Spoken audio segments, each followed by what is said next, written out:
Dans la nuit détrempée qui étouffait la vallée de la Haute-Bourgogne, une rumeur sourde semblait courir sous les ceps tordus du vignoble vautrin. Le jeune Éloi, à peine 20 ans, avançait avec une lanterne vacillante, son manteau ruisselant de pluie. On disait que ces terres portaient en silence les fautes de générations passées, mais cette nuit-là, ce fut un gémissement, presque humain, qui l'arrêta net. Il crut d'abord à un renard pris au piège, puis à un vagabond blessé. Mais lorsqu'il écarta les sarments, ses yeux se posaront sur quelque chose que son esprit ne parvenait pas à nommer. Une masse sombre, recroquevillée, respirant par saccades. Une lueur étrange, ni animale, ni humaine, traversa un regard fiévreux qui cherchait refuge davantage que fuite. Éloi voulut reculer, mais la créature était trop faible pour bouger, comme s'il ne lui restait qu'un souffle à offrir au monde. Peut-être était-ce la solitude écrasante de sa vie d'héritier isolé, peut-être le fardeau d'une famille qui attendait trop de lui, mais quelque chose, au lieu de le pousser vers la peur, l'attira en avant. Il posa la lanterne près du sol, observant la respiration irrégulière, le corps couvert d'un manteau de fourrure sombre, mêlé à des cicatrices anciennes. La pluie tombait plus fort. Dans la maison principale, sa mère l'attendait avec les yeux d'une femme qui ne tolérait ni secret, ni retard. Pourtant, Éloi resta debout, immobile, jusqu'à ce que la créature tente un mouvement, une sorte de glissement maladroit. Elle souffrit, et ce fut cette souffrance, brute, étrangère, poignante, qui scella un geste irréversible. Éloi passa un bras sous son flanc, et la hissa contre lui. La chaleur du corps blessé l'assaillit comme une confession. Il ne comprit pas pourquoi il n'appela pas de l'aide. Pourquoi il ne la laissa pas mourir sous la pluie? Pourquoi il la transporta, lourdement, jusqu'à un ancien chai abandonné en contrebas de la propriété, un bâtiment que même les ouvriers évitaient par superstition? Le vieux bois craqua sous le vent quand il poussa la porte. Il l'allongea sur un lit improvisé de sacs de jute. Le souffle de la créature vibrait dans l'air humide. Une odeur de terre froide et de feuilles pourries emplissait l'espace. Éloi, dans un élan que lui-même jugea insensé, chercha de l'eau, trouva un linge, nettoya les plaies. Au contact de ses mains, un frisson traversa la bête, non de menace, mais de reconnaissance. La première nuit se déroula dans un silence fébrile. La créature dormait, mais Éloi ne parvenait pas à trouver le repos. Il resta assis, les coudes sur les genoux, observant ce mystère vivant couché à ses pieds. En lui naissait une complication dangereuse, la responsabilité. Les jours suivants, il inventa 1000 excuses pour s'éclipser de la maison. Il apportait de la nourriture, de l'eau, observait l'évolution des blessures. Peu à peu, la créature ouvrait pleinement les yeux. Elle ne parlait pas, mais son regard, vaste, profond, presque tragique, semblait supplier la discrétion. Comme si elle savait qu'un seul mot prononcé à voix haute anéantirait le frêle pacte tissé entre eux. Le temps passa. La pluie céda place à des nuits claires où la lune découpait les collines de la Bourgogne en silhouettes silencieuses. La créature restait tapie dans l'ombre du chai, plus vive, mais jamais agressive. Un soir, alors qu'Éloi déposait un morceau de pain et un bol de lait, un son ténu s'échappa de la gorge de la bête. Pas un grognement. Pas un souffle, un murmure presque articulé. Reste. Le mot, maladroit, rauque, fit glisser un frisson le long de la colonne d'Éloi. Il se retourna brusquement, croyant à une hallucination, mais la créature avait les yeux fixés sur lui, ouverts avec une clarté qui appartenait aux êtres conscients. Elle avait parlé. Ce soir-là, le jeune homme s'assit auprès d'elle plus longtemps que d'habitude. Il posa 1000 questions auxquelles elle ne répondit pas. Mais son silence n'était pas vide. Il avait une densité, un poids, comme si elle cherchait encore la manière de exister dans une langue étrangère.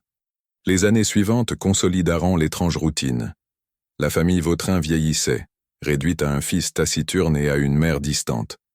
Le village murmurait déjà à propos de son comportement solitario. Éloi, désormais un homme de 30 ans, descendait chaque nuit nourrir la créature. Il ne la voyait plus comme un monstre, mais comme une ombre fidèle, assoiffée de présence mais terrorisée par la lumière du monde. Pourtant, Naquelanoite en particulier, quelque chose changea. Quand Éloi entrut dans le vieux chai, lanterne à la main, il sentit immédiatement que l'air avait une autre densité. La créature n'était pas à sa place habituelle. Elle se tenait debout, plus droite, plus grande qu'il ne l'avait jamais vue, comme si les années d'obscurité l'avaient façonnée différemment. Dans ses yeux brillait une inquiétude nouvelle. « Il approche », souffla-t-elle, articulant les mots avec une difficulté qui trahissait une anxiété ancienne. Éloi resta figé. « Qui » demanda-t-il. La créature baissa la tête, comme si elle craignait sa propre réponse. « Les humains ». Elle recula dans l'ombre, tremblante. Et pour la première fois en 40 ans, Éloi sentit que ce n'était pas lui qui devait avoir peur. La confession de la créature résonna dans l'esprit d'Éloi comme un glas assourdi. Les humains. Ce mot, prononcé avec une terreur presque enfantine, éveillait une anxiété qu'il ne lui connaissait pas. Durant 40 ans, il avait nourri cette présence nocturne sans jamais interroger le passé qu'il avait façonné. Et voilà qu'elle tremblait, non devant un danger extérieur, mais devant l'idée même de ceux qu'Éloi fréquentait chaque jour. Il s'approcha d'elle, posant la lanterne sur une barrique renversée. La lumière vacillante dessinait sur les murs du chai des silhouettes tremblantes, donnant à la scène un air de confession clandestine. « Pourquoi les humains » demanda-t-il avec douceur. La créature respira profondément, comme si elle devait arracher sa réponse à un gouffre de souvenirs. Ils cherchent ce qu'ils ont perdu. Et moi, je suis ce qu'ils ont perdu. Éloi sentit son sang se glacer. Aucun sens logique ne se dégageait des paroles, mais leur intensité bouleversait tout. La peur qu'il lisait dans ses yeux n'était pas feinte. Elle revenait de loin, d'un passé qui portait encore l'odeur du sang et du feu. Dans les jours qui suivirent, le silence se fit plus lourd. La mère d'Éloi, vieillissante mais toujours lucide, commença à questionner ses absences nocturnes. Les domestiques, peu nombreux depuis la guerre, murmuraient à propos d'empreintes étranges près du ruisseau, de mouvements aperçus entre les sarments la nuit. Le village, superstitieux comme toutes les communautés rurales isolées, se mit à tisser des histoires à voix basse.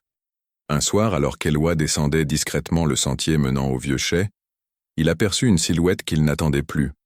Un homme, voûté mais robuste, observait les vignes comme on observe un crime longtemps enterré. « Mathurin » souffla Éloi, incrédule.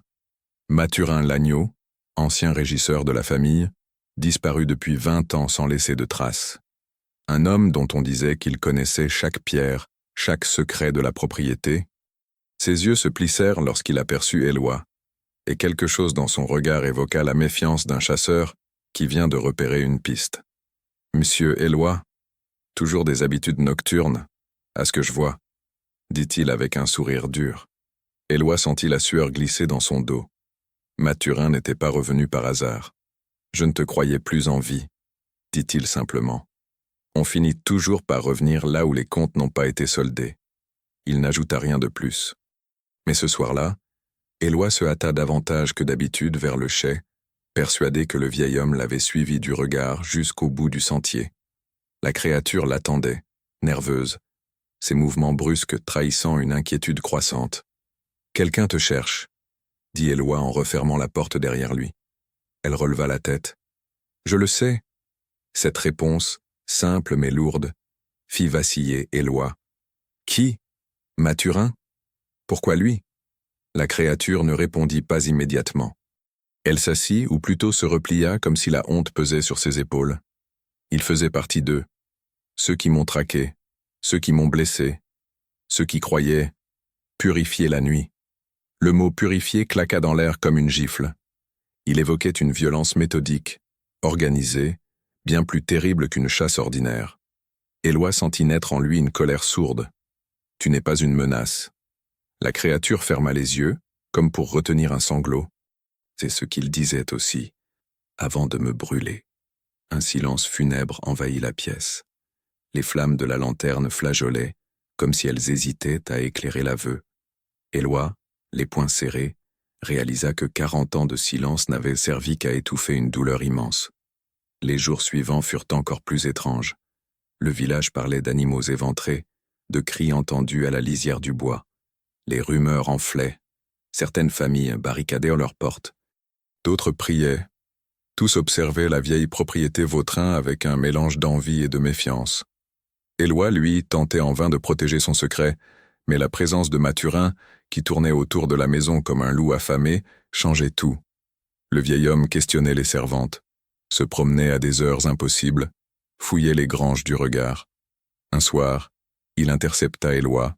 « Vous cachez quelque chose ? Je l'ai toujours su. Et les gens parlent, monsieur Éloi. Ils parlent beaucoup. Occupe-toi de tes affaires, répliqua le maître de maison avec une froideur inhabituelle. Mathurin sourit, un sourire sans chaleur. On verra bien combien de temps vous pourrez garder l'ombre pour vous tout seul. Cette phrase suivit Éloi jusqu'au chai. La créature, tapie dans la pénombre, le fixait avec une gravité nouvelle. « Il sait, murmura-t-elle. « Il ne sait rien, tenta Éloi. Il sait assez pour me tuer. » Un souffle glacial traversa la pièce. La créature s'avança d'un pas, et Éloi se rendit compte qu'il n'avait jamais réellement vu sa taille exacte. Elle dominait désormais l'espace, mais ses yeux restaient ceux d'un être blessé, suppliant.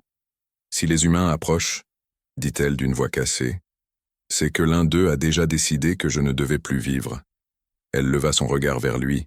« Et ce n'est pas moi qu'ils viendront chercher en premier. » L'allusion resta suspendue entre eux, lourde comme une menace. La nuit qui suivit fut l'une des plus longues qu'Éloi eût jamais connues. Il marchait dans la chambre où il avait grandi, les mains crispées derrière le dos, tandis que la maison Vautrin gémissait sous le souffle du vent. Chaque craquement du bois semblait annoncer une intrusion. Chaque ombre dansait comme une menace. Mathurin rôdait. Le village grondait. Et la créature? Elle se recroquevillait dans un silence chargé d'une terreur si profonde qu'Éloi avait l'impression de la sentir respirer jusque dans les murs. Au petit matin, la mère d'Éloi le surprit en train de descendre l'escalier, le visage pâle, les traits tirés. « Tu n'as pas dormi ?» dit-elle, sans poser de questions. Sa voix était sèche, presque tranchante. « Tu devrais te reposer. Les vendanges approchent. » Il la dévisagea. Derrière ses yeux d'acier, il crut percevoir une suspicion ancienne, celle d'une femme qui avait appris à vivre entourée de secrets, sans jamais les déterrer. « Les vendanges ne sont pas ma préoccupation, » répondit-il avec un calme fin. Elle pinça les lèvres. « Je sais. » Ces deux mots suffirent à lui glacer le sang. Savait-elle vraiment quelque chose? Ou parlait-elle d'autre chose, du caractère taciturne de son fils, de son repli obstiné sur lui-même depuis l'enfance?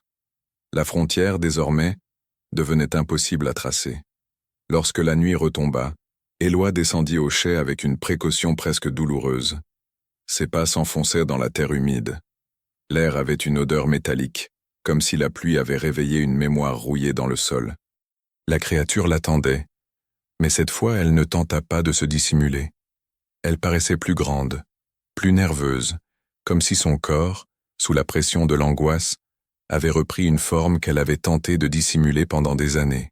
« Il est revenu aujourd'hui, dit-elle sans préambule. »« Mathurin ?» Elle hocha lentement la tête. Il s'est approché, très près. Il sait écouter la terre. Éloi sentit son ventre se nouer. Pourquoi t'en prendrait-il à toi après tout ce temps? La créature détourna les yeux, comme si elle répétait intérieurement un souvenir trop vif. Parce que je lui ai échappé. Des mots simples, mais lourds d'un passé qu'elle n'avait encore jamais raconté. Elle se déplaça jusqu'à la fenêtre obstruée du chai, où filtrait une lumière morne. Mathurin faisait partie d'un groupe. Il se nommait les Veilleurs de nuit. Ils se réunissaient pour purifier les terres de tout ce qui, selon eux, n'était pas humain, pas assez pur, pas assez contrôlé. Éloi sentit une pulsion de révolte monter en lui. « Tu n'étais qu'un être blessé. » Elle répondit d'une voix basse. « Pour eux, j'étais une erreur. Une preuve que quelque chose de sauvage survivait encore dans les replis de la France profonde. Ils voulaient que je disparaisse.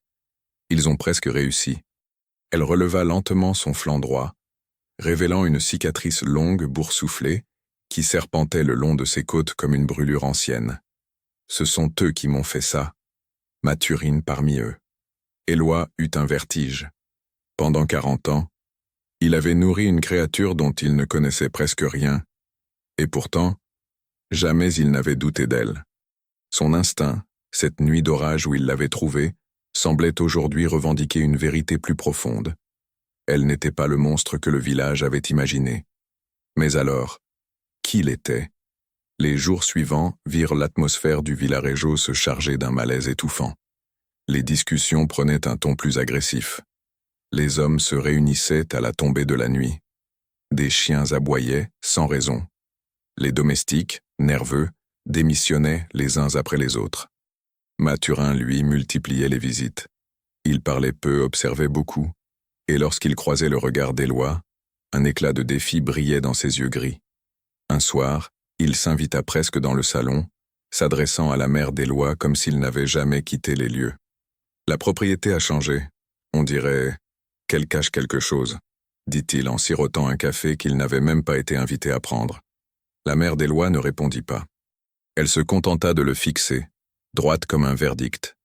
Les terres ont toujours caché ce que les hommes n'ont pas le courage d'affronter, dit-elle d'une voix tranchante.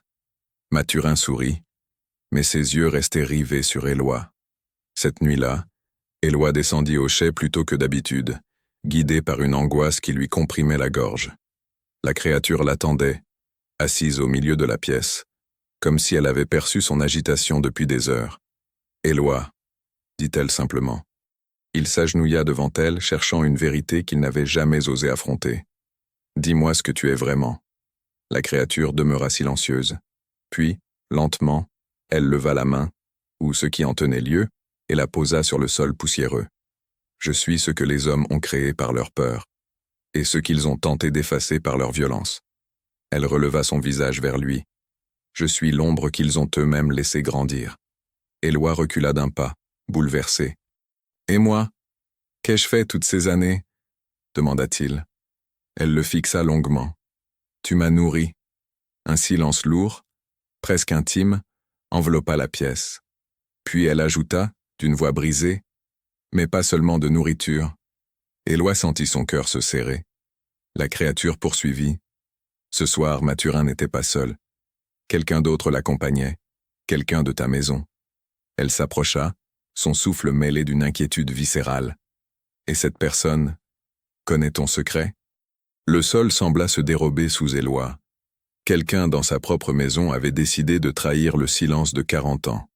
Le nom de « quelqu'un de ta maison » hanta Éloi toute la nuit. Il revit chaque visage, chaque geste, chaque silence que l'on avait toujours jugé anodin. La maison Vautrin, autrefois refuge et fardeau, devenait soudain un théâtre d'ombre où tout semblait suspect. Qui, parmi ces murs imprégnés de tradition, aurait pu s'allier à Mathurin, et dans quel but? Au petit matin, une lueur grise filtrait à travers les rideaux épais du salon. Sa mère était assise près de la cheminée, droite comme une matriarche sculptée dans la pierre, un châle sombre posé sur ses épaules. Elle ne le regarda pas entrer. « Tu reviens encore de dehors », dit-elle simplement. Sa voix, posée mais tendue, contenait quelque chose de nouveau, une retenue prudente, comme si elle avançait sur une vérité qu'elle craignait de toucher. « Mère », commença Éloi, mais elle le coupa.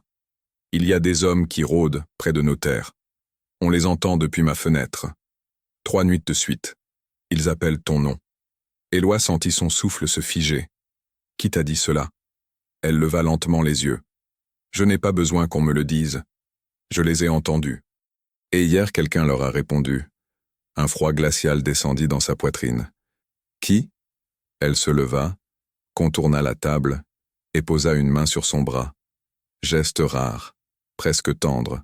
« Tu dois cesser de croire que je ne vois rien. La maison parle, Éloi. Les murs, les planchers, les portes mal refermées.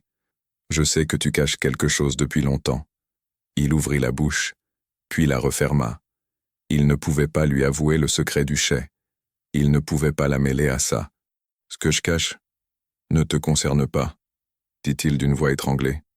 Elle recula d'un pas, blessée par l'esquive autant que par la peur qu'elle percevait désormais dans les yeux de son fils. « Alors fais attention. Ceux qui savent trop peu ont souvent plus de pouvoir que ceux qui savent trop. » Elle quitta la pièce. Éloi demeura là, tremblant. Ce soir-là, il se hâta vers le vieux chai avec un mélange d'urgence et d'appréhension. La créature l'attendait, tapie dans l'obscurité. Elle avait cessé de se cacher, ses yeux luisaient dans la pénombre avec une intelligence fiévreuse. « Tu viens plus tôt », observa-t-elle. « Quelqu'un t'a vu » demanda-t-il brusquement. Elle secoua la tête. Pas moi. Toi. Éloi sentit son cœur cogner. Explique-toi. La créature fit quelques pas, sa silhouette se déployant lentement, comme si l'ombre elle-même se courbait autour d'elle. Cette personne, celle de ta maison, elle n'est pas venue par hasard.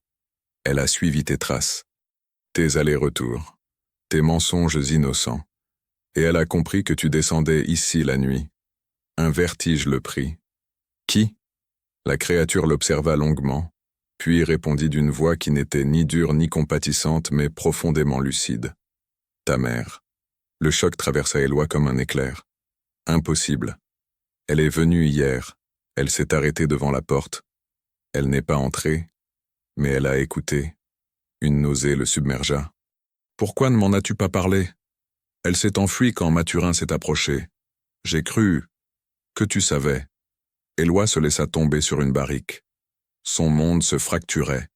Sa mère savait. Ou du moins, elle devinait. Et si elle parlait, si elle se confiait à Mathurin, il n'y aurait plus de retour possible.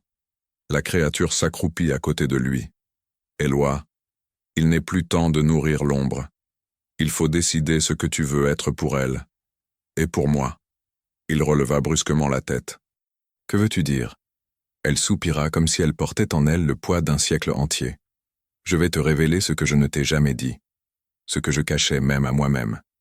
Elle s'assit au centre du chai, la lumière de la lanterne dessinant autour d'elle une auréole vacillante. Je n'ai pas toujours eu cette forme. Éloi sentit un frisson lui parcourir la nuque. Tu étais humaine? Elle secoua la tête. Pas exactement, mais j'étais plus proche des humains que je ne le suis maintenant. Et c'est cela qui les a terrorisés. Ce mélange, cette ambiguïté. Ils ne supportent pas ce qui brouille leurs frontières. La colère monta en lui. Ils t'ont transformé? Un silence, puis un murmure. Ils ont tenté de me détruire. C'est la peur qui m'a changé. La peur et la nuit. Éloi sentit ses mains trembler. Pourquoi ne m'as-tu rien dit? Elle approcha son visage du sien. Parce que je voulais te croire différent d'eux. Je voulais croire que tu me voyais. Ces mots le transpercèrent. Mais avant qu'il ne puisse répondre, un bruit sourd résonna dehors. Un pas, puis un autre. Des voix étouffées. La créature se raidit. Éloi éteignit instinctivement la lanterne. L'obscurité les enveloppa. Ils sont là, souffla-t-elle. Mathurin? Mathurin et quelqu'un d'autre. Les voix s'approchèrent de la porte du chai. Ouvrez, dit l'une d'elles. Une voix qu'Éloi connaissait trop bien. Une voix qui aurait dû être loin de ce lieu, loin de cette nuit. La voix de sa mère. La voix de sa mère, posée mais chargée d'une tension sourde, traversa le bois de la porte comme une déchirure. Ouvrez. Rien dans son ton ne rappelait la douceur distante avec laquelle elle l'avait élevée. Cette voix appartenait à une femme qui savait désormais trop, ou qui croyait savoir. Éloi sentit la créature se reculer dans l'obscurité, son souffle rapide trahissant une panique qu'elle tentait d'étouffer. Il posa sa main sur son flanc pour la calmer, mais elle se déroba, comme si le contact brûlait. « Tu dois partir », murmura-t-elle. « Jamais je ne te laisserai seul », répondit-il avec une dureté qu'il ne se connaissait pas. De l'autre côté de la porte, Mathurin parla à son tour. « On sait que vous êtes là. On ne veut pas d'histoire, monsieur Éloi. On veut juste voir ce que vous cachez depuis si longtemps. » Éloi ferma les yeux. Tout l'effort de 40 années se réduisait à cet instant suspendu. Sa mère reprit d'un ton presque implorant. « Éloi, ouvre, s'il te plaît. » Le « s'il te plaît » le transperça. Elle n'implorait jamais. Il avança vers la porte, mais la créature posa une main griffue sur son épaule. « Si tu ouvres, ils me tueront. » Il sentit son ventre se nouer. « Si je n'ouvre pas, ils te traqueront. Ils nous traqueront tous les deux. » Un silence, un souffle. Puis la créature dit, d'une voix douce, presque résignée, « Alors laisse-moi leur parler. » Éloi secoua violemment la tête. « Non, non, tu ne comprends pas. Ils ne veulent pas t'écouter. » Mais elle s'avança déjà vers la porte, sa silhouette gigantesque et sombre semblant engloutir la faible lumière. « Je dois essayer. » Elle leva une main tremblante et effleura le bois. « Laisse-moi affronter ce que j'ai fui toute ma vie. » Éloi sentit les larmes lui monter aux yeux. « Tu n'as rien fait pour mériter leur haine. La haine n'a pas besoin de mérite, » répondit-elle avec une sagesse douloureuse. Puis, se tournant vers lui, « Éloi, merci de m'avoir nourri. Pas seulement le corps. Tu as nourri ce qu'il me restait d'humain. » Son cœur se brisa sur ces mots. Un bruit violent le fit sursauter. Mathurin frappait la porte. Assez attendu. On entre. La mère d'Éloi murmura quelque chose. Une prière, peut-être. Puis un cliquetis de clés résonna. Ils allaient forcer l'entrée. La créature se redressa de toute sa hauteur. Elle n'était plus une bête recroquevillée dans la peur. Elle avait quelque chose de tragique, de royal, comme si elle retrouvait une identité que la clandestinité lui avait volée. Éloi, recule. Il ne bougea pas. Elle posa alors sa main contre son torse et le repoussa doucement, avec une tendresse qu'il n'avait jamais perçue aussi clairement. « Ne me fais pas regretter de t'avoir laissé entrer dans ma nuit. » La porte céda dans un fracas. La lumière des lampes envahit le chai, brutal, implacable. Mathurin entra le premier, un fusil en main, suivi de la mère d'Éloi, le visage ravagé par une douleur qu'il ne comprenait pas encore. Le regard de sa mère se posa sur la créature. Elle ne cria pas. Elle ne recula pas. Elle ferma simplement les yeux, comme si une vérité trop ancienne la frappait de plein fouet. « C'est elle, » murmura-t-elle. Mathurin arma son fusil. Enfin, 40 ans plus tard, la chose paiera pour ce qu'elle a fait. La mère d'Éloi se tourna brusquement vers lui. « Éloi, tu ne sais pas ce que tu protèges. » Il sentit le sol se dérober. « Qu'est-ce que ça veut dire ?» Elle inspira, une respiration brisée. « C'est à cause d'elle que ton père est mort. » Le monde bascula. La créature recula, secouée. « Je n'ai jamais voulu. » Mathurin leva son arme, triomphant. Elle l'a attaqué. On a trouvé son sang. On l'a chassée pendant des semaines. On a failli l'abattre. Elle s'est enfuie, mais elle a laissé une trace. Et toi, Éloi, tu l'as nourrie. Le silence qui suivit fut abyssal. La créature leva ses yeux vers Éloi, des yeux où se mêlaient honte, douleur et une vérité qu'elle n'avait jamais osé confesser. « Ce n'est pas ce que tu crois. » Éloi sentit son cœur battre comme un tambour de guerre. « Alors dis-moi. » Elle trembla. « Ton père n'a pas été tué. Il m'a protégé. Il s'est interposé. Il a supplié les veilleurs de me laisser vivre. » Mathurin jura. Mensonge. Mais la mère d'Éloi, elle, ouvrit lentement les yeux. Non. Ce que Mathurin ne supporte pas, c'est que ton père ait essayé de sauver ce qu'il ne comprenait pas. Mathurin pointa l'arme vers la créature. On en finit. Alors Éloi se mit devant elle. La salle entière sembla se figer. Tu vas devoir me tuer avant. Sa mère porta une main à sa bouche, étouffant un sanglot. Mathurin hésita. Une seconde. 2.